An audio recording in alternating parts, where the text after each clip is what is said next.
Assalamualaikum warahmatullahi wabarakatuh. Apa kabar, sahabat Nusantara? Semoga rahmat dan karunia-Nya senantiasa melimpah, menyertai setiap langkah dan penantian panjang kita di hamparan semesta raya yang penuh misteri ini.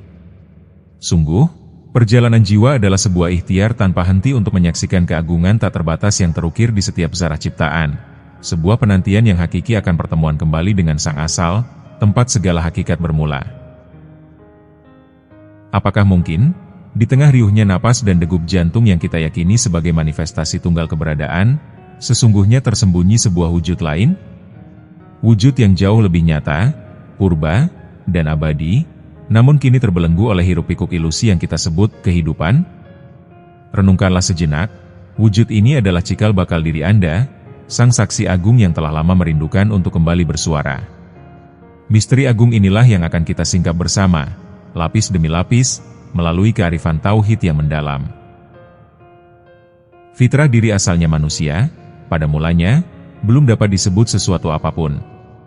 Ia adalah entitas potensial yang menunggu waktu untuk diwujudkan, sebuah rancangan agung dalam kehendak ilahi. Saat ini, ia berwujud nyata, adanya dengan segala kelengkapan yang menghimpun. Daging, kulit, tulang, urat, dan darah. Semuanya terhimpun di dalam satu tubuh, sebuah kerangka biologis yang amat kompleks, non-fana, yang oleh para sufi kerap disebut sebagai jasad kasar atau wadah sementara. Bagi mereka yang tertipu dengan pilar luarnya, yang mata batinnya masih terhijab oleh gemerlap dunia, mereka akan merasa bahwa inilah dirinya yang sebenarnya. Inilah jati diri, identitas, dan batas eksistensi mereka. Mereka menyamakan esensi dengan wadah, substansi dengan bayangan. Inilah titik tolak kesalahan berpikir yang paling mendasar, yaitu meyakini bahwa identitas biologis adalah kesimpulan dari eksistensi spiritual. Padahal, sadarilah, apa yang kita sentuh, kita lihat di cermin, dan kita rawat dengan penuh perhatian ini adalah golongan jasad, sebuah penjara yang membelenggu diri kita yang sebenarnya. Jasad ini adalah karunia sekaligus ujian.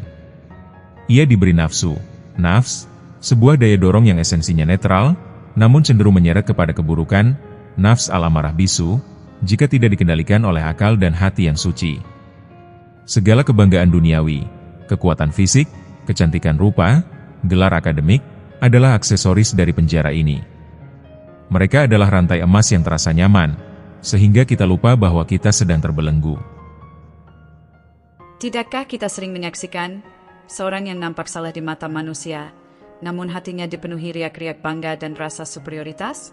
Siapakah yang berbohong di cermin itu? Jasadkah? Ataukah diri yang sebenarnya sedang bersembunyi di baliknya? Dalam tafsir Isyari, keberadaan kita saat ini di dunia fana hanyalah sebuah persinggahan yang amat singkat. Keberadaan jasad adalah pembatasan temporal yang dimaksudkan untuk memenuhi tugas ubudiyah, penghambaan. Namun, tirani jasad dan nafsu seringkali membuat kita membalikan peran. Kita menjadikan ubudiyah sebagai pelengkap hidup, padahal ia adalah tujuan utama eksistensi. Nafsu, melalui berbagai keinginan tak terbatasnya, bertindak sebagai sipir yang selalu menghibur narapidana, yaitu ruh, agar ia lupa akan kebebasan sejati di luar jeruji raga. Jika demikian, siapakah sejatinya sang narapidana itu? Dan mengapa, setelah ribuan kali jasad ini mati dan bangkit kembali dalam siklus kehidupan, suara diri yang abadi, yang telah berjanji setia kepada Sang Pencipta, itu tak kunjung terdengar? Mungkinkah kita telah menjadi orang asing di dalam rumah kita sendiri? Sebuah entitas suci yang kini terpaksa tunduk pada kemauan segumpal daging? Diri yang sebenarnya, yang hakiki, adalah wujud yang tiada mengenal sakit, lelah, apalagi kematian. Ia adalah ruh yang telah bersaksi dengan ikrar sucinya yang sejati, jauh sebelum tirai waktu dibentangkan di hadapan dunia fana, di alam mitsak. Dalam sebuah janji yang disaksikan oleh seluruh potensi kemanusiaan, ia telah mengucapkan pengakuan mutlak, bala syahidna, bahwa Allah Subhanahu wa Ta'ala itulah Tuhan yang hak, tiada sekutu apapun baginya. Pengakuan ini adalah cetak biru suci, kode kepatuhan abadi, yang tertanam dalam inti terdalam setiap insan. Ikrar ini, menurut kearifan tasawuf, adalah modal utama kita. Ia adalah peta jalan yang seharusnya menuntun kita kembali kepada sang sumber. Namun, setibanya ruh di kandang jasad, ia seringkali diselimuti oleh kabut kealpaan dan penyakit kepemilikan, hubbul dunya. Keindahan dan kelengkapan yang telah Allah berikan pada diri kita, akal, kesehatan, kekayaan, ketampanan, seringkali disalahgunakan dan salah diartikan. Diri yang terhijab oleh jasad, yang kini menjelma sebagai ego, nafs, mulai merasa bahwa semua itu adalah miliknya. Ketika ia dikasih kelebihan dengan imunnya yang kuat, ia merasa tak terkalahkan oleh penyakit. Ketika ia dikaruniai kecerdasan, ia merasa paling pandai dan berhak meremehkan orang lain. Rasa kepemilikan ini adalah permulaan dari kejatuhan spiritual, sebab ia adalah pengingkaran halus terhadap hakikat pemilik sejati. Bukankah kita sering mendengar ungkapan, "Itu hasil kerja kerasku," atau "Aku berhasil karena kecerdasanku"? Setiap kalimat ini, meskipun terdengar wajar dalam komunikasi dunia, adalah pengakuan diam-diam bahwa kita telah melupakan perjanjian balas syahidna, menjadikan diri sendiri sekutu dalam pencapaian. Fenomena ini menjadi lebih halus dan berbahaya ketika ia menjelma menjadi ria, atau ujub, rasa bangga yang terselubung. Rasa bangga ini, pada hakikatnya, adalah suara nafs yang berteriak, mengklaim hak atas sesuatu yang sepenuhnya adalah anugerah. Inilah mengapa para ahli tauhid amat berhati-hati dalam setiap gerak dan diam, setiap niat dan ucapan. Mereka tahu, bahaya tidak terletak pada kekurangan, melainkan pada kelebihan yang tidak diiringi dengan kesadaran akan kehadirannya. Jika dosa lahir, seperti mencuri atau berzina, dapat kita hindari dengan mudah melalui syariat, bagaimana kita dapat mendeteksi dan membersihkan dosa batin yang teramat halus seperti ujub dan ria? Dosa ini tidak meninggalkan bekas luka di kulit, tetapi ia melubangi hati hingga ketiadaan. Bagi orang yang awam, kebanyakan, mereka mungkin akan mengangguk saja, tak menyadari adanya gelombang halus ria yang dipancarkan oleh orang lain. Tapi bagi golongan hawas, pilihan, yang kepekaan batinnya telah terasah, mereka tahu ada rasa ria pada diri seseorang, meskipun sang pemilik rasa itu tak bicara pada orang lain. Cukup dirinya sendiri yang tahu, dan sang arif pun tahu. Hal ini disebut kepekaan batin, sebuah resonansi spiritual yang memungkinkan seseorang mendengar bisikan sunyi dari hati orang lain, atau bahkan bisikan sunyi dari hatinya sendiri yang tengah berkhianat. Kepekaan batin adalah terbukanya mata hati, basyirah, setelah mata kepala, bashar, ditundukkan. Ia adalah kemampuan untuk memahami makna di balik bentuk. Sebuah senyuman dapat diartikan sebagai keramahan oleh mata kepala, namun mata hati dapat merasakan kelelahan, kepalsuan, atau bahkan hasad yang tersembunyi di baliknya. Untuk sampai pada tahapan kepekaan batin ini, yang mampu membedakan emas dan tembaga spiritual, perlu latihan secara istiqomah, konsisten, dalam kesehariannya. Jalan ini menuntut sebuah disiplin batin yang luar biasa, sebuah tarian halus antara dunia luar dan dunia dalam yang tak terhentikan. Batinnya tidak boleh putus berzikir pada Allah, tidak boleh berhenti walau sedetik. Zikir ini bukan sekadar lantunan lisan, melainkan sebuah denyutan hati yang tak pernah terputus, sebuah kesadaran abadi akan kehadirannya yang menyelimuti segala sesuatu. Jasad boleh, bahkan harus, bergaul dengan orang kebanyakan, menjalankan tugas duniawi, bekerja, tersenyum, berinteraksi, dan menunaikan kewajiban sosial. Tapi bagi batinnya, ia terus mengingat Tuhannya, dalam setiap gerak dan diamnya. Ini adalah konsep berada di dunia, tetapi tidak dimiliki oleh dunia. Bagaimana mungkin seorang hamba dapat secara sempurna berada di tengah pasar yang riuh, menyelesaikan transaksi, berdebat mengenai harga, namun di saat yang sama, batinnya tetap khusyuk dan terus berzikir seolah ia sedang berada di dalam mihrab? Bukankah ini suatu tuntutan yang mustahil dipenuhi oleh manusia biasa? Disinilah letak tragedi spiritual terbesar kita, momen ketika tabir diangkat dan kita melihat kebenaran yang menampar, pengkhianatan diri yang dilakukan oleh diri sendiri. Diri yang sebenarnya, yang telah berjanji setia kepada Tuhan dengan ikrar suci, kini terpenjara oleh kesombongan dan keangkuhan jasad yang kita pelihara. Segala yang kita miliki dan banggakan, kekayaan, kecerdasan, dan kelebihan, bukanlah mahkota, melainkan palu dan pahat yang kita gunakan untuk memenjarakan ruh kita sendiri. Kita tertipu oleh gemerlap penjara biologis.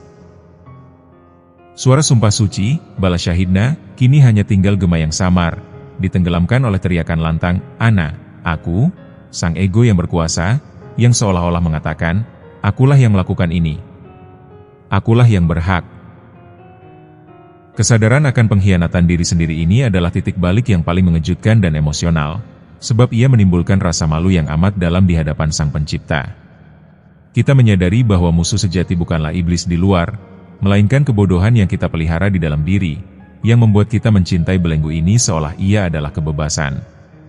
Kesadaran ini memicu sebuah revolusi batin, dari mencari kesempurnaan di luar diri, menjadi pembersihan di dalam diri. Jika kita tahu bahwa musuh terbesar kita adalah ego kita sendiri, yang selalu berbisik bahwa kita hebat dan pandai, lantas bagaimana cara kita membunuh ego tersebut tanpa harus membunuh potensi baik yang telah Allah anugerahkan kepada kita?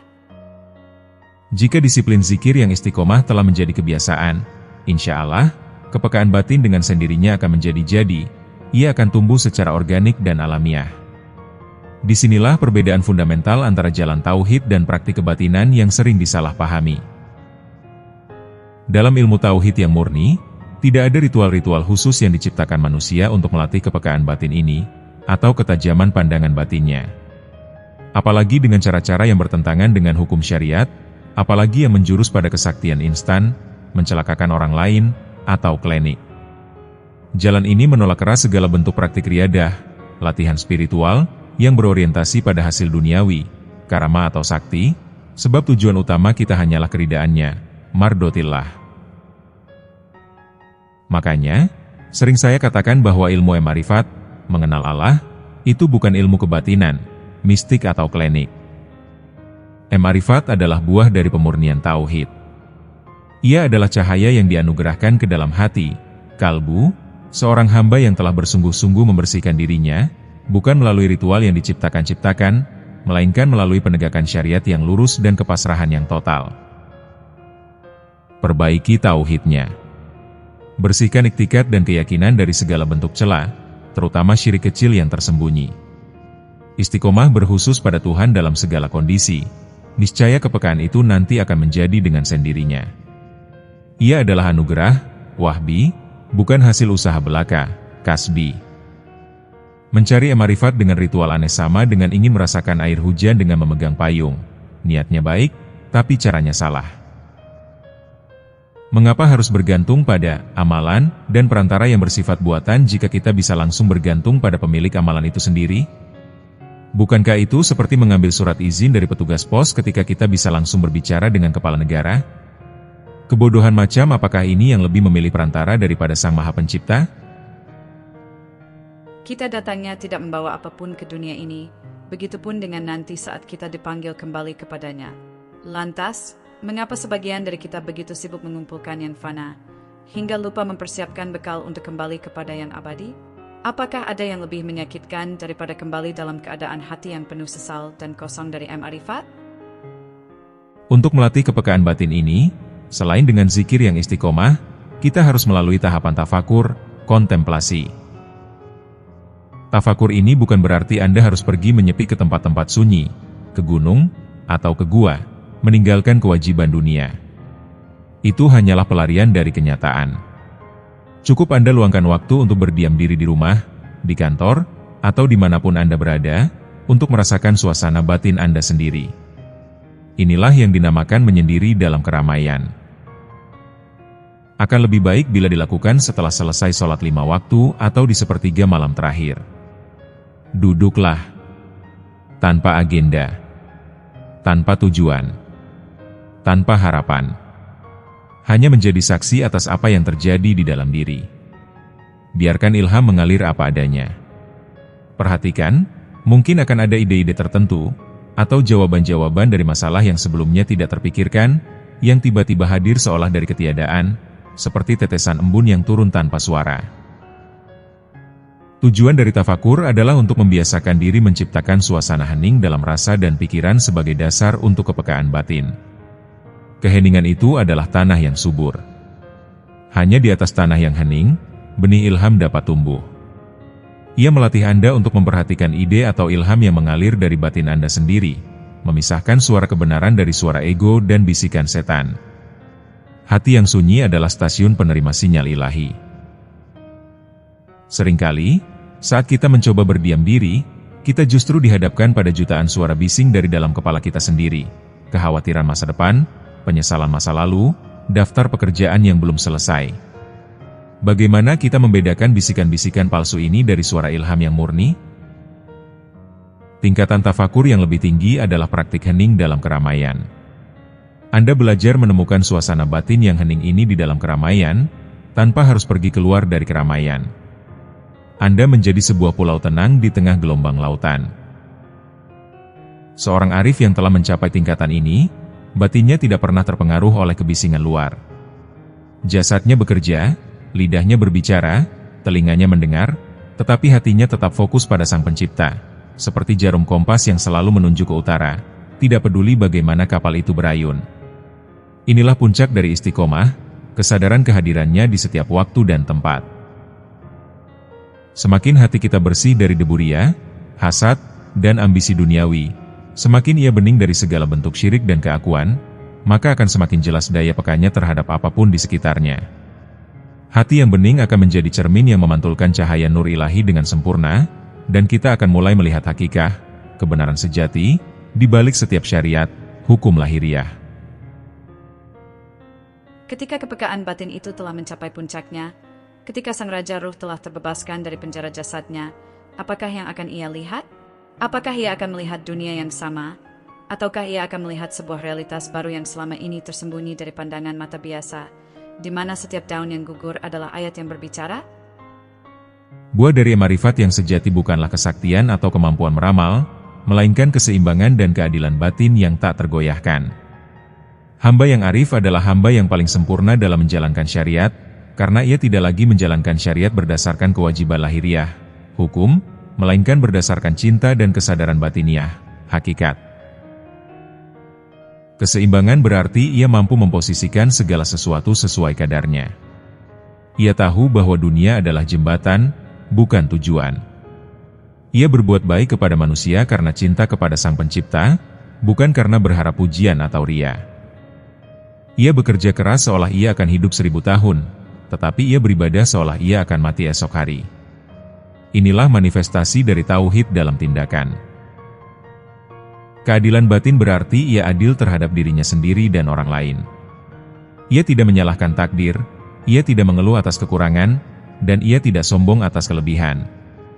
Ia memandang semua kejadian sebagai ayat-ayat, tanda-tanda, yang mengandung hikmah, yang semuanya berasal dari sumber yang satu, kehendak ilahi. Jika seorang hamba telah mencapai ma'rifat, apakah ia masih perlu melakukan sholat, puasa, dan zakat yang merupakan ritual-ritual lahiriah? Atau apakah ibadahnya telah bertransformasi menjadi sesuatu yang lebih tinggi dan melampaui bentuk? Jawabannya, justru sebaliknya. Hamba yang arif akan melaksanakan syariat dengan kesempurnaan yang tak tertandingi oleh hamba yang hanya terikat pada hukum. Syalatnya bukanlah gerakan mekanis, melainkan sebuah mikraj, pertemuan, yang ia sadari sepenuhnya. Puasanya bukan hanya menahan lapar dan dahaga, melainkan menahan hati dan batin dari segala sesuatu yang mengotorinya.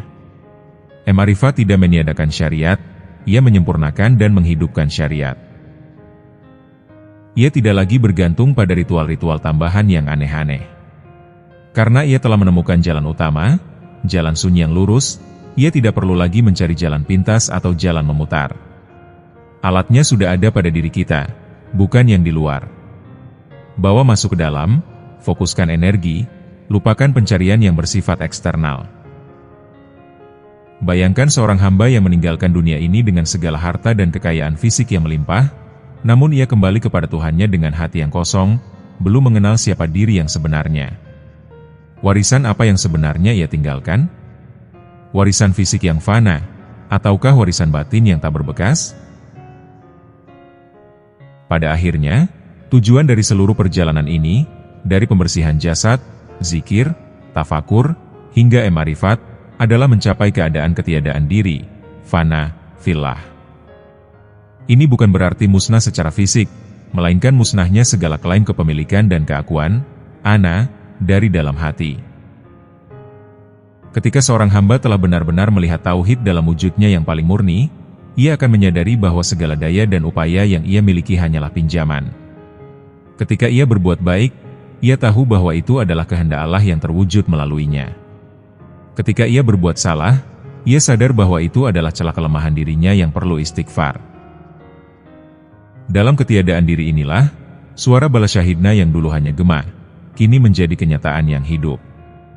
Ia bersaksi dengan seluruh keberadaannya bahwa tiada daya dan upaya kecuali dengan pertolongan Allah. Proses ini menuntut kejujuran radikal dari diri sendiri. Kita harus berani menghadapi suara-suara bising dari dalam kepala kita, kekhawatiran, penyesalan, ria, hasad, yang merupakan jelmaan dari ego yang takut mati. Hanya dengan menghadapi dan menundukkan ego inilah, kita dapat membebaskan ruh, sang raja sejati, dari penjara jasad yang kita bangun sendiri. Inilah keindahan dan kedalaman ilmu tauhid yang murni. Ia tidak membutuhkan kemewahan fisik, ritual yang rumit, atau guru yang berkekuatan aneh. Ia hanya menuntut satu hal, hati yang jujur, pasrah, dan istiqomah dalam mengingat sang pemilik hakiki. Kita telah menyusuri labirin kesadaran, membedakan antara yang fana dan yang abadi, antara penjara jasad dan kebebasan ruh. Jalan ini adalah jalan pulang, jalan yang mengembalikan kita kepada kebenaran bahwa segala sesuatu yang kita kerjakan di dunia hanyalah sarana untuk menunaikan janji suci di alam mitsak. Tugas kita bukanlah mencari yang baru, melainkan mengingat yang telah lama terlupakan. Semoga Allah Subhanahu wa Ta'ala senantiasa membimbing hati kita, memurnikan tauhid kita, dan menganugerahkan kita ma'rifat yang sejati, sehingga setiap langkah kita di dunia adalah zikir, dan setiap napas kita adalah pengakuan atas keagungannya. Semoga kita termasuk hamba yang kembali kepadanya dengan hati yang damai, kalbun salim, setelah berhasil membebaskan ruh dari belenggu nafs al-amarah. Mudah-mudahan video ini dapat bermanfaat, menjadi pemicu untuk sebuah pencarian spiritual yang tak akan pernah selesai, dan mengantarkan kita menuju ma'rifatullah yang hakiki. Wabillahi taufik wal hidayah. Wassalamualaikum warahmatullahi wabarakatuh. Salam penuh cinta dari kami semua, Satria Nusantara.